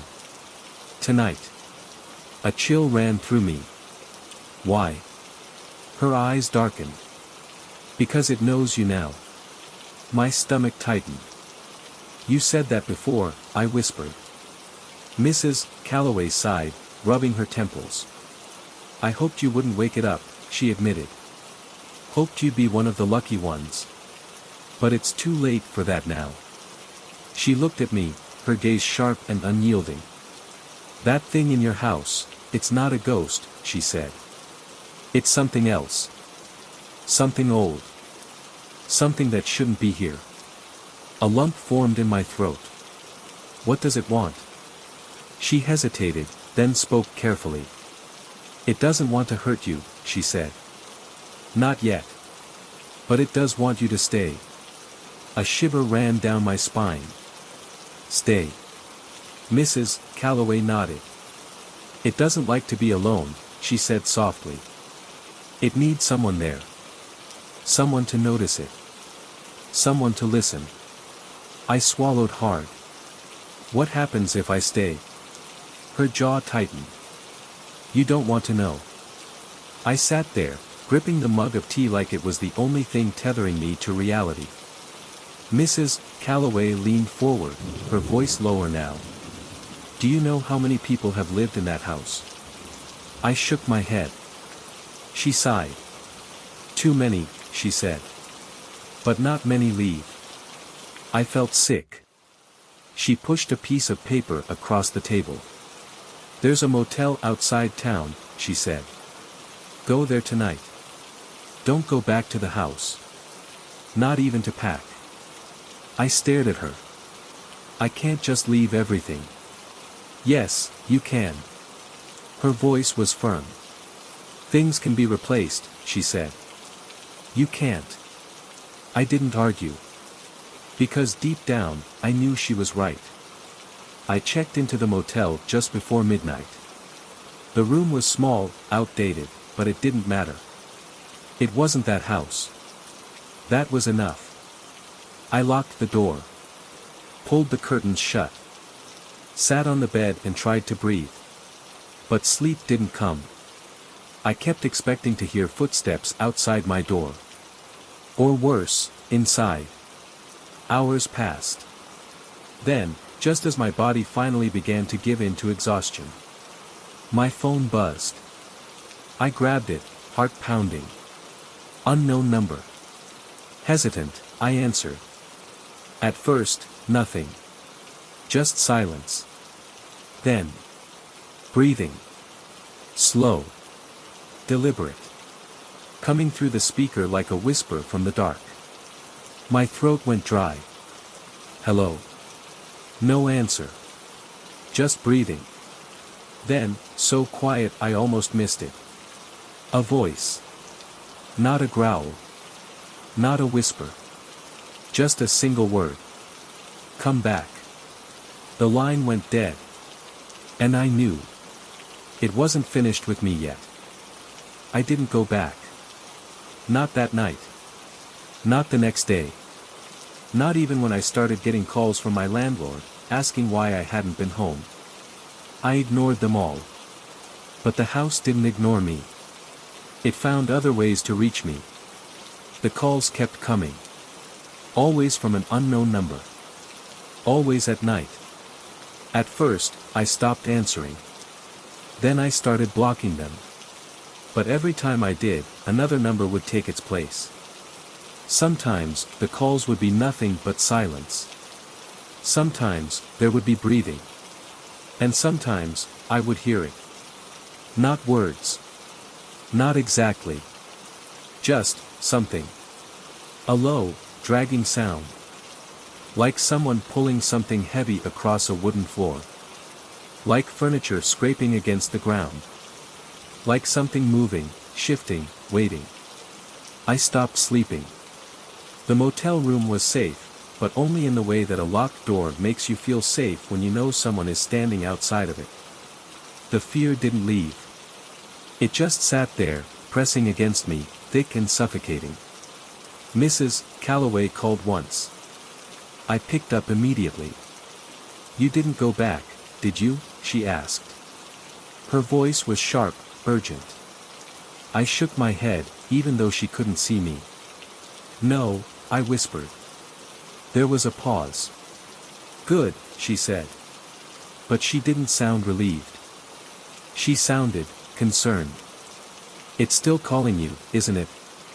I swallowed hard. Yes. Another silence. Then. It's not just calling, she murmured. I felt my skin prickle. I sat up, gripping the phone tighter. What do you mean? Mrs. Calloway exhaled slowly. You need to leave town, she said. My stomach twisted. What? Tonight. Pack your things and go. I ran a hand through my hair, trying to steady my thoughts. I can't just. You don't understand. Her voice was low now, serious in a way that made my skin crawl. That house isn't just haunted, she said. It doesn't just have a presence. It has an intelligence. I didn't speak. I couldn't. It knows you, she continued. It chose you. My heart pounded in my ears. But I left, I whispered. Physically, yes, she said. But it doesn't work like that. It let you leave because it wanted you to. My breath hitched. Why? Mrs. Calloway hesitated. Then, very quietly, she said. Because now, it's not just in the house. My mouth went dry. A sick, crawling feeling settled in my stomach. I turned, glancing toward the motel door. It was locked. Bolted. But suddenly, that didn't feel like enough. You need to go, she urged. Before it finds a way to bring you back. I stood, grabbing my keys. Where do I go? Far, she said. As far as you can. I started for the door. But the moment my hand touched the knob, my phone buzzed. Unknown number. I froze. Mrs. Calloway must have heard the change in my breathing. Don't answer it, she whispered. The phone buzzed again. Louder. Longer. Like it knew I was listening. Like it knew I was afraid. I squeezed my eyes shut. The air in the room felt heavier. Thicker.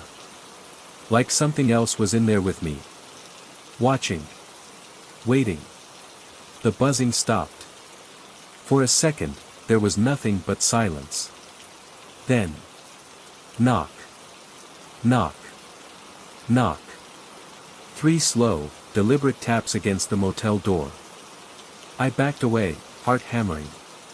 Mrs. Calloway's voice came through the phone, urgent and shaking. Don't open it. My fingers clenched around the phone. The knocking came again. Knock. Knock. Knock. I forced my voice out, barely more than a whisper. It followed me, didn't it? Mrs. Calloway didn't answer. But she didn't have to. I already knew. It had never wanted me to stay in the house. It had wanted to leave with me. And now. It was here. Right outside my door. Waiting. The knocking didn't stop. It wasn't frantic. It wasn't loud. It was slow. Patient. Knock. Knock. Knock. I backed away from the door, pulse hammering in my throat. Mrs. Calloway's voice was still on the phone, but she wasn't speaking anymore. I could hear her breathing, short and shallow, like she was afraid to make a sound. I felt the same way. The air in the room had changed. It was heavier. Colder. Like the weight of something unseen pressing down on my chest. Then. The door handle turned. I sucked in a sharp breath, watching as the knob twisted slowly, deliberately. Locked. It was locked. But I didn't feel safe. Because I knew, deep down, that locks wouldn't keep it out. The knocking stopped. The silence that followed was worse. My skin prickled. Every nerve in my body was screaming at me to move, to run, to get out. But my feet wouldn't move. I was frozen, staring at the door, waiting for whatever was on the other side to make its next move. Then. A voice. Right outside the door. Let me in. I felt my breath hitch. It sounded like me. Exactly like me. Same tone. Same cadence. But it wasn't me. It couldn't be me. Mrs. Calloway whispered my name through the phone, but I barely heard her. I was too busy listening. Too busy trying to make sense of the thing outside my door. Because it spoke again. Soft. Calm. Like it wasn't knocking on my door in the middle of the night. Like it belonged here. Open the door, it said. I shook my head, gripping the phone tighter. Mrs. Calloway's voice sharpened. Don't listen to it, she said.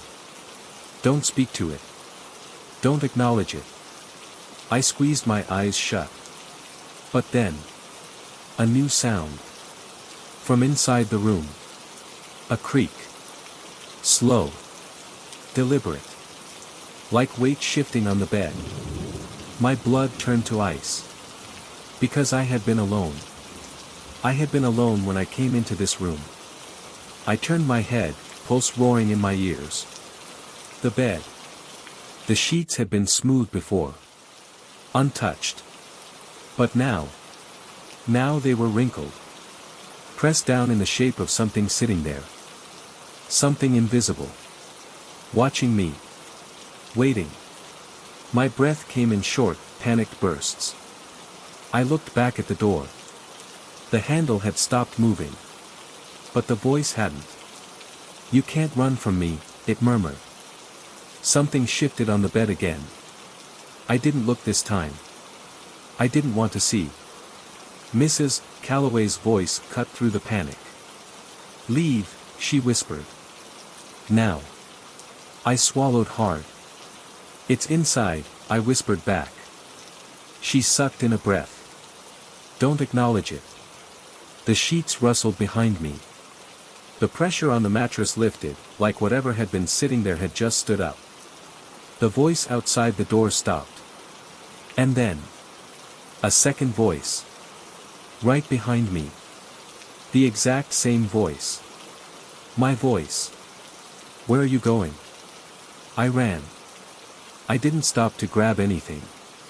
I didn't stop to check if the door was still locked. I just ran. Out of the motel room. Down the hall. Past the night clerk who turned to watch me with wide, confused eyes. I didn't stop until I was outside, gasping in the cold night air. The parking lot was empty. My car was parked under a flickering streetlight. I scrambled for my keys, hands shaking so badly I nearly dropped them. A sound made me stop. Not a voice this time. A knock. From the motel window. I turned. The curtains were open. I hadn't left them open. But that wasn't the worst part. The worst part was what I saw. Myself. Standing inside the motel room. Looking right at me. It smiled. And then it reached up. Placed one hand against the glass. And knocked. Knock. Knock. Knock. I dove into my car and peeled out of the parking lot, tires screeching against the pavement. I didn't stop driving. Not for miles. Not until the motel was far behind me. But I didn't feel safe. Not yet. Because the voice still echoed in my ears. Because the weight of something unseen still pressed against my skin. Because as I looked into my rearview mirror, I swore I saw something sitting in the back seat. Watching. Waiting. Smiling. I drove for hours, my fingers gripping the wheel so tightly they ached. The road ahead stretched endlessly, swallowed by the darkness of the night. The occasional glow of headlights flashed past, illuminating my face in brief, ghostly bursts. I couldn't stop shaking. I kept checking the rearview mirror, heart slamming against my ribs every time I caught the faintest shadow in the back seat. I told myself it was just my imagination. I told myself there was nothing there. But deep down, I wasn't sure. The motel was miles behind me now, but the memory of that thing, of myself, standing behind the window, smiling, knocking, was burned into my mind. Knock. Knock. Knock. I clenched my jaw, shaking my head as if I could physically dislodge the sound from my ears. What the hell had I seen? What had I heard? Mrs. Calloway knew something. I could still hear her voice, sharp and urgent through the phone, "Don't acknowledge it. Don't listen to it." But what if it was too late? What if I already had? A sign appeared on the side of the road, its weathered letters barely visible in the dim light. "Welcome to Harrow's Edge." I swallowed hard. I didn't even know where I was going. All I knew was that I couldn't stop. Not yet. Not until I was sure I was alone. But the feeling in my gut told me that wouldn't happen. Not anymore. The road curved ahead, leading into a dense forest that loomed over the highway like a wall of shadows. I glanced at the fuel gauge, half a tank left. I could keep going. But then. Movement. In the mirror.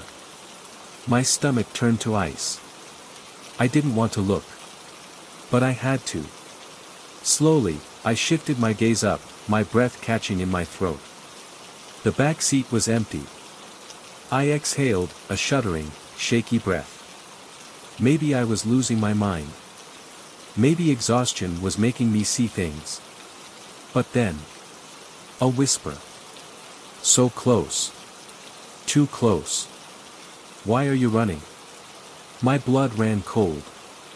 I slammed my foot on the gas pedal, the engine roaring as the car surged forward. The trees blurred past, the headlights cutting through the darkness. The whisper hadn't come from the back seat. It had come from the passenger seat. I didn't look. I couldn't. But I felt it. The presence. The weight of unseen eyes watching me. I gripped the wheel tighter, knuckles white. You don't have to be afraid, the voice said. Calm. Familiar. My voice. I bit down on my lips so hard I tasted blood. This wasn't real. It couldn't be real. You left something behind, the voice murmured. I shook my head, pressing down on the gas. But the road stretched on forever. You need to go back, it said. I clenched my jaw, forcing myself to focus on the road ahead. If I ignored it, maybe it would go away. Maybe I would wake up and realize this was just some awful dream. But then. Cold air. Creeping up my arms. Spreading across my skin like fingers. And then. A hand. On my shoulder. I nearly lost control of the car. The tires skidded, the wheel jerking wildly as I fought to keep from veering off the road. You can't run forever, the voice said. A flicker of movement at the edge of my vision. Slowly, unwillingly, my eyes shifted to the passenger seat. Empty. But the seatbelt was fastened. I choked on a breath. I hadn't fastened it. My pulse thundered in my ears. I had to get out of this car. A gas station appeared ahead, its neon sign flickering weakly in the night. I veered toward it, tires screeching as I pulled into the lot. The moment I parked, I threw open the door and stumbled out, sucking in the cold night air. Silence. The world around me was eerily still. No wind. No crickets. Just the buzzing of the flickering sign above. I turned back to the car, breath coming in ragged gulps. Nothing. The back seat was empty. The passenger seatbelt was unbuckled. Like it had never been fastened at all. But I knew what I had seen. What I had felt. A movement caught my eye. A figure. Inside the gas station. Standing just beyond the glass door. Watching me. I swallowed hard, my feet moving before I could think. The door creaked as I stepped inside. The air was thick with the scent of stale coffee and gasoline. Dim fluorescent lights flickered overhead. An old man sat behind the counter, hunched over a newspaper, his thick glasses sliding down the bridge of his nose. The figure I had seen was nowhere in sight. I stepped forward, glancing around the empty aisles. Help you with something? The old man's voice was rough, like gravel. I hesitated. Did you see someone come in here? I asked. He frowned, setting the newspaper down. Just you. I licked my lips, glancing over my shoulder. Nothing but my car outside. But I had seen someone. Hadn't I? You okay, son? I turned back. The old man was watching me closely now. I nodded, swallowing down the lump in my throat. Yeah. Just tired.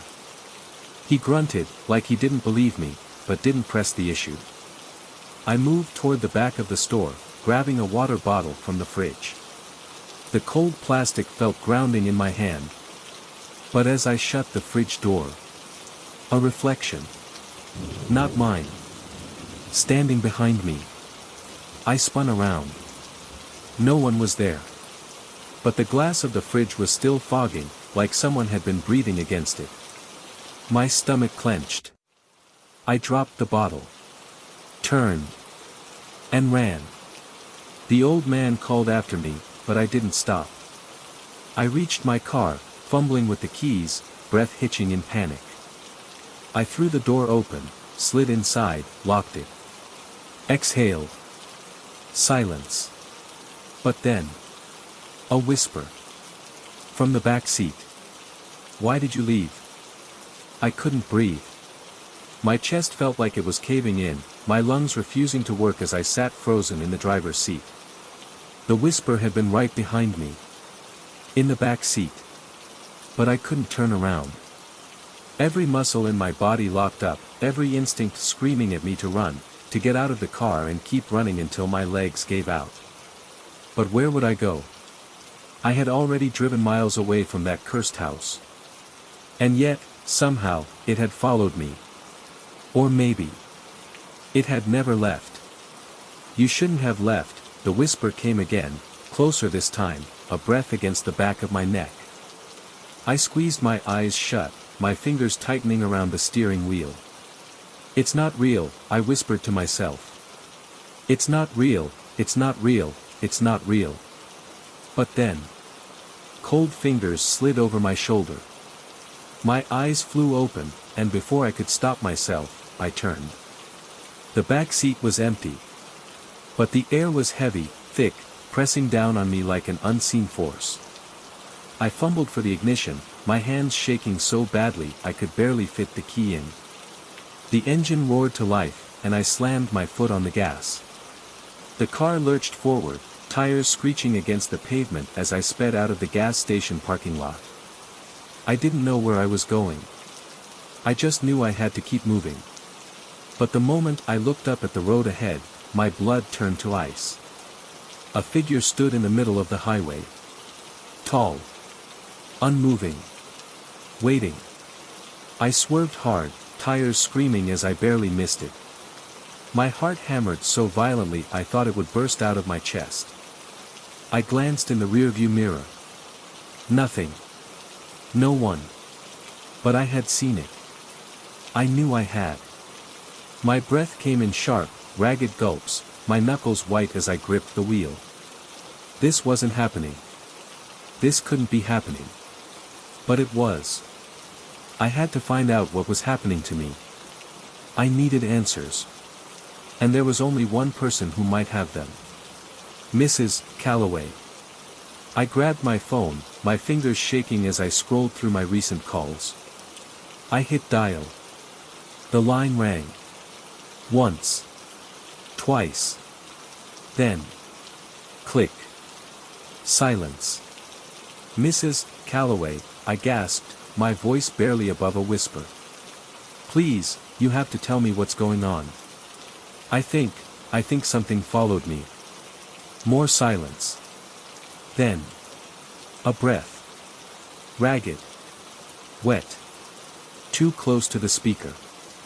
You shouldn't have left, a voice rasped. My stomach dropped. Mrs. Calloway. The breathing grew louder, filling the speaker, thick and unnatural. Then, finally. You brought it with you. My hands went numb. The phone slipped from my grip, hitting the passenger seat with a dull thud. My entire body felt cold, my skin crawling with something unseen. I was still driving. But the road. It was wrong. The trees lining the highway weren't trees anymore. They were shadows. Twisted. Writhing. And I realized. They weren't on the sides of the road. They were getting closer. Closing in. The headlights flickered. For a split second, the car went dark. When the lights came back on. Something was in the road again. But this time, it wasn't just a figure. It was me. Standing there. Staring. Smiling. I slammed the brakes, the tires screaming as the car skidded to a stop just inches from the figure. But the moment I blinked, it was gone. My entire body was trembling. I was losing my mind. But then, a whisper from the back seat. "Why did you leave?"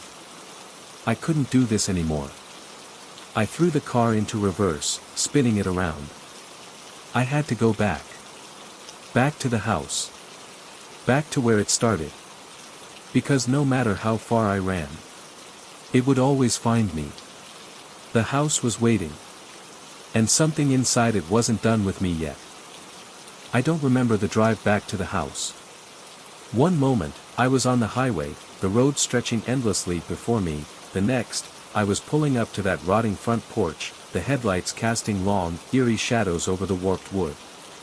The air felt thick, suffocating, as though the house itself had been waiting for me, welcoming me back. My fingers gripped the steering wheel so tightly they ached. I should have kept driving. I should have left this place behind, burned it to the ground if I had to. But I knew, deep down, there was no escaping it. Not until I knew the truth. My breath came out in uneven gasps as I forced myself out of the car, the night pressing down on me like a living thing. The front door was open. Not just unlocked, wide open. A gaping mouth, waiting to swallow me whole. I swallowed hard, my pulse hammering against my ribs. This was a mistake. But I stepped forward anyway. The moment I crossed the threshold, the door slammed shut behind me. I flinched, spinning around. Locked. Of course it was.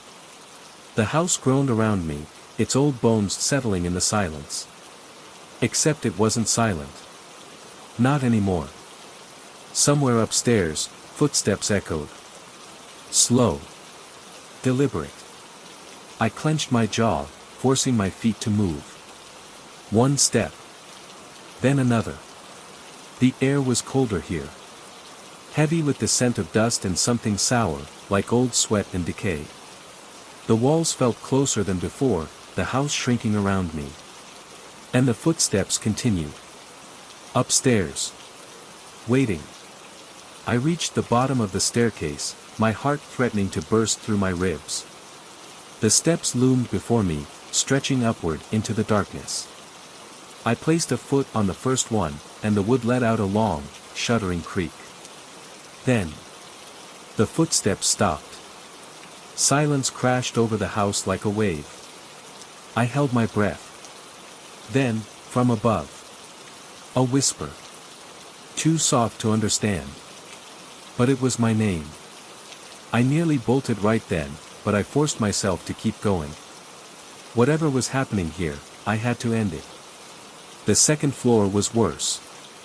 The hallway stretched longer than I remembered, the doors lining it too many, the shadows between them impossibly deep. And the air. It wasn't just cold anymore. It was freezing. I could see my breath curling in the dim light. Another whisper. Closer this time. Coming from the room at the end of the hall. The master bedroom. I had never slept in there. It always felt wrong. Off. But now I had no choice. I moved toward the door, my pulse pounding in my throat. The knob was ice cold beneath my fingers. I turned it. The door swung open. The room was dark. But not empty. I knew that before my eyes even adjusted. Someone was sitting on the bed. Not moving. Just watching. I stepped forward, my breath caught in my throat. And then, the lamp flickered on. My stomach dropped. Because the person sitting there was me. Same clothes. Same wide, terrified eyes. Same shallow, ragged breathing. But the smile. That wasn't mine. It stretched too wide. Too sharp. Like it had been carved into my skin. I couldn't move. Couldn't breathe. My reflection, no, not my reflection, something else, tilted its head.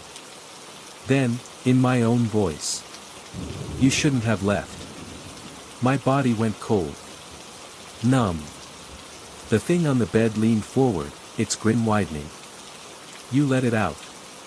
The air around me turned thick, suffocating. I stumbled back, my vision tunneling. I had to get out. Now. I spun on my heel, bolting for the door. But it slammed shut. The whisper came again, right against my ear. "It's still here."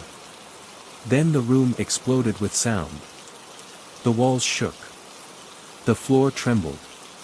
The whisper turned into a chorus of voices, all of them speaking over each other, too many to understand, but all of them saying my name. Screaming it. The thing on the bed stood. It didn't walk. It glided. Right toward me. I pressed myself against the door, my breath coming in sharp, frantic gasps. The voices grew louder. Deafening. Then. Silence. I opened my eyes. The room was empty. No voices. No, me. But the feeling remained. Something else was still here. Watching. Waiting. And for the first time, I realized. The house wasn't haunted. It wasn't some restless spirit, some lingering presence. It was the house itself. Alive. And now. It had me. The air in the room felt different. It wasn't just cold, it was wrong. Heavy. Thick, like it was pressing against me, making it harder to breathe. I stood frozen against the door, my skin slick with sweat despite the chill. The silence stretched on, but it wasn't empty. It was waiting. The walls around me seemed to shift, their angles ever so slightly wrong, as if the house was breathing, expanding and contracting in slow, steady rhythms. I knew I had to move. Staying in this room was a mistake. But as I turned the doorknob, a whisper slithered through the air, right against my ear. "You brought it back." My stomach dropped. I spun around, pressing myself against the door, scanning the room. Empty. But it wasn't. I felt it.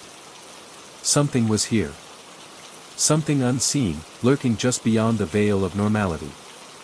The lamp on the nightstand flickered, casting shadows that moved in ways they shouldn't. Then the floor creaked. Not beneath me. Across the room. A single, deliberate step. I clenched my jaw, forcing my breath to stay even. "Who's there?" My voice barely came out above a whisper. Silence. Then another step. Closer. The light dimmed further, shrinking to a faint glow, barely illuminating the room. I could feel something watching me, its gaze heavy, like unseen fingers trailing over my skin. I didn't want to see it. I didn't want to know what waited in the dark. But I couldn't stop myself. Slowly, I turned my head toward the center of the room. The air rippled. Like heat waves rising from pavement, except this was cold. So cold. And then, something moved. A shape, shifting just beyond the edge of my vision. Tall. Unnatural. Its limbs too long, its head tilted at an impossible angle. It didn't breathe. It didn't make a sound. But I knew it was looking at me. Watching. Waiting. My muscles locked. I couldn't move. The walls groaned, and the whisper returned, closer this time. "You should never have come back." My throat tightened. I wanted to run, but my legs felt rooted to the ground. Then the thing moved. Not like a person. It didn't walk. It jerked forward, in sudden, unnatural bursts, its limbs twitching as if controlled by invisible strings. Closer. Closer. I reached behind me, fumbling desperately for the doorknob. Cold fingers brushed against mine. But they weren't mine. I choked on a gasp, wrenching the door open and throwing myself into the hallway. The second I crossed the threshold, the air shifted. The whispers stopped. The temperature returned to normal. But I didn't dare look back. I ran. Down the hall. Down the stairs. Through the front door and into the night, my lungs burning as I sucked in gulps of crisp, autumn air. The house loomed behind me, its dark windows like empty eyes watching my every move. But it didn't follow. It didn't have to. Because I could still feel it. Inside me. Whatever I had let in, whatever I had brought back, it wasn't bound to the walls of that house anymore. It was with me now. Waiting. Watching. And it wasn't going anywhere. I don't remember running down the street. I don't remember turning corners, crossing roads, or nearly tripping over my own feet. All I remember is the sound of my own breathing, ragged and shallow, my pulse hammering in my ears like a relentless drum. The house wasn't behind me anymore, but it didn't matter. Because something was still with me. It clung to my skin, unseen fingers crawling over my back, whispering through my hair. When I finally stopped running, I found myself standing in front of a convenience store. The harsh white light from inside buzzed against the darkness, flickering slightly. I stepped forward, my hands trembling as I pulled open the glass door. The moment I crossed the threshold, a strange pressure lifted from my chest, as if an invisible weight had been pressing down on me the entire time. The cashier barely looked up from his phone as the automatic door chimed. "Long night," he muttered, not bothering to glance at me. I opened my mouth to respond, but my throat was dry. I must have looked like a mess. My shirt was damp with sweat, my hands shaking, my breath still uneven. I walked to the back of the store, past rows of snacks and drinks, until I found the refrigerated section. I grabbed a bottle of water and twisted off the cap with unsteady fingers. As the cold liquid slid down my throat, my mind started to clear. But the feeling didn't go away. The presence.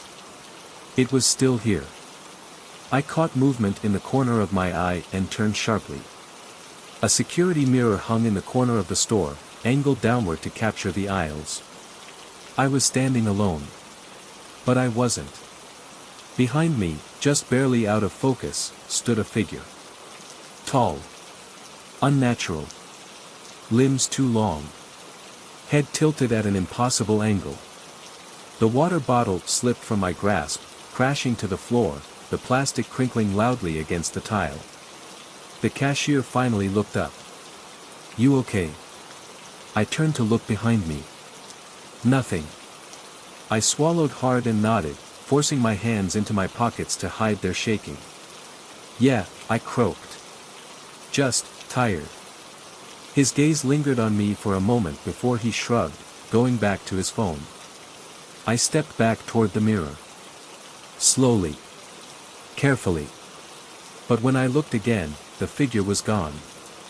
I paid for the water and left, stepping out into the night. The air was cold, but it didn't feel fresh. It felt stale. Wrong.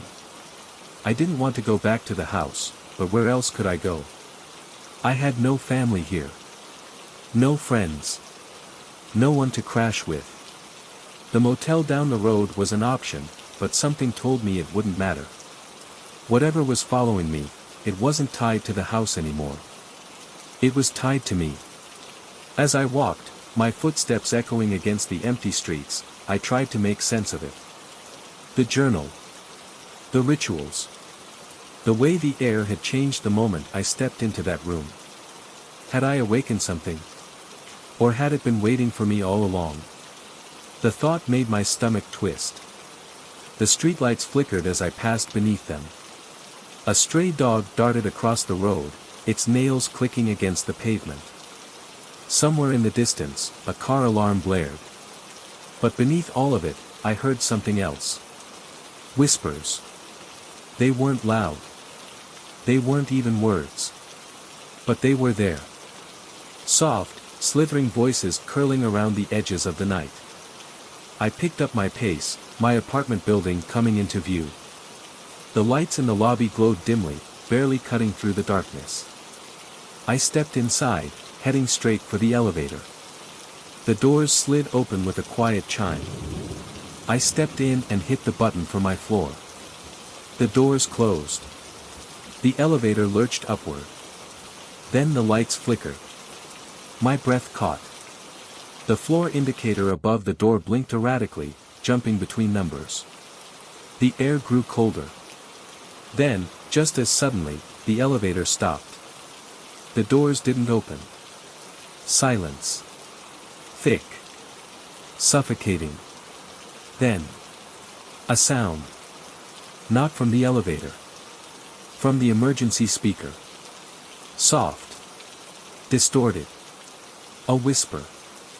Not in any language I understood. But I knew what it meant. I wasn't alone. The light above me flickered violently, casting the small space in and out of darkness. And in one of those brief flashes, I saw it. Standing in the corner. Too tall. Too still. Watching me. My hand slammed against the emergency button. Nothing. I pressed again. Nothing. The whispering grew louder, crawling into my ears, my skin, my bones. Then. The doors slid open. The lobby.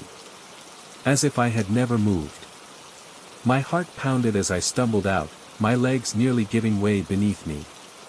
The doors closed behind me, the elevator humming as if nothing had happened. The receptionist glanced up from his desk. "Forget something?" I stared at him, my mouth dry. I had just gone up. I had been in that elevator. But I was still here. I turned, looking at the closed elevator doors. The floor indicator above them blinked. It was still on the ground floor. I never moved. But something had been in there with me. Watching. Waiting. The realization sent a deep, paralyzing chill through me. This wasn't over. It was only just beginning.